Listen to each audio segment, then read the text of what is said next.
Ich habe ein Problem und brauche deine Hilfe. Ich werde diesen Monat 36 und mittlerweile habe ich so verwöhnte Füße, dass ich mir Reviews über Schuhe angucken muss, bevor ich welche kaufe. Aber warum erzähle ich das jetzt überhaupt?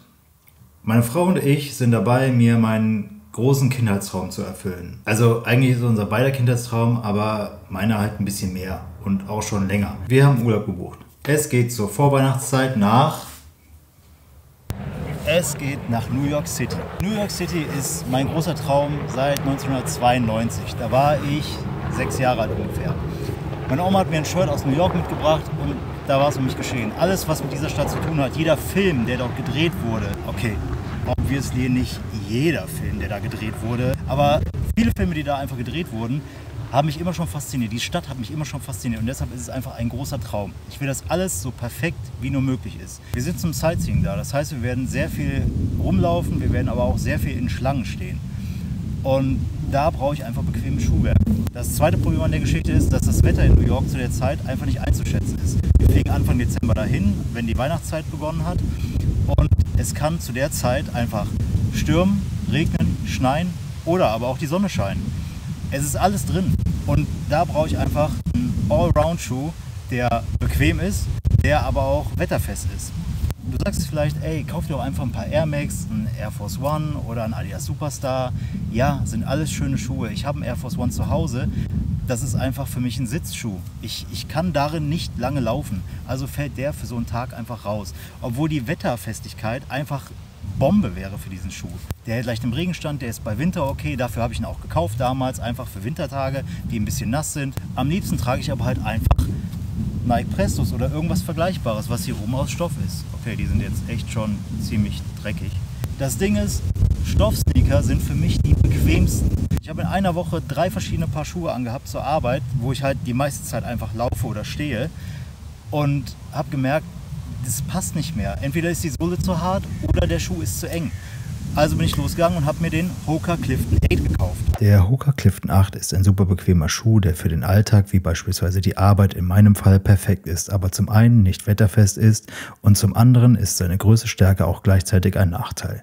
Die weiche Sohle unter der Ferse sorgt für ein bequemes Laufgefühl, dafür ist der Fuß ständig in Bewegung, selbst wenn man steht. Beim Laufen, also Lauftraining, das wofür der Schuh eigentlich gemacht wurde, merkt man das halt nicht, aber wenn man darin steht, die ganzen kleinen Muskeln im Fuß versuchen halt irgendwie den Körper auszubalancieren und das sorgt am Ende des Tages halt wieder für Erschöpfung. Außerdem dürfen wir nicht vergessen, der Schuh ist aus einem Mesh-Material und wir fliegen Anfang Dezember dahin, also da ist in New York halt schon Winter. In New York kann es im Dezember laut Klimatabelle durchschnittlich zwischen 0 und 7 Grad kalt werden. Das Video, das jetzt gerade läuft, ist vom 16.12.2020 und es schneit. In diesem Video hier, das ebenfalls am 16.12., allerdings 2021 gedreht wurde, sind es 16 Grad und die Sonne scheint. Ich kann mit Stoffsneakern also Glück haben, ich kann aber auch genauso gut übel Pech haben. Also habe ich mich auf die Suche nach wetterfesten Sneakern gemacht und bei meiner mittlerweile 3-wöchigen Recherche habe ich folgende Schuhe gefunden. Der Nike Pegasus Trail 4 wiegt nur 288 Gramm, ist dank eines Gore-Tex-Innenschuhs wasserdicht, verfügt über eine reaktionsfreudige Dämpfung und soll für ein weiches Tragegefühl sorgen. Der Adidas Ultra Boost 21 Sea Ready. Das Sea Ready steht für Cold Ready, da er den Fuß vor Kälte isolieren soll. Er wiegt nur 340 Gramm bei meiner Schuhgröße, soll Feuchtigkeit abhalten und hat einen guten Grip dank der Continental Grip Sohle, die drunter ist. Außerdem verfügt er über eine reaktionsfreudige Boost-Dämpfung. Der New Balance Fresh Foam X 1080 in der Version 12 verspricht ein Höchstmaß an Dämpfung und unvergleichlichen Komfort. Schon in mehreren Rankings habe ich gesehen, dass er immer unter den Top 3 ist. Sein großer Vorteil, es gibt ihn auch in Weiß.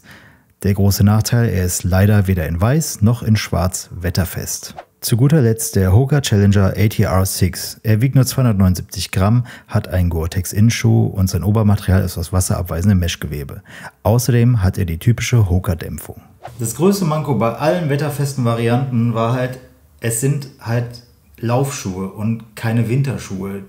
Das heißt, ich könnte halt kalte Füße kriegen.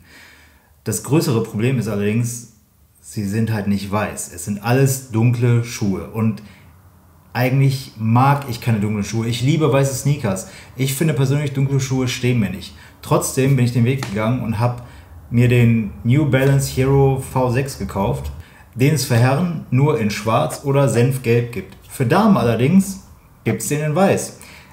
Wo ich mich dann frage, warum bringt der Hersteller den nicht auch für Herren in weiß raus? Wo ist das Problem? Man hat den doch schon in weiß produziert.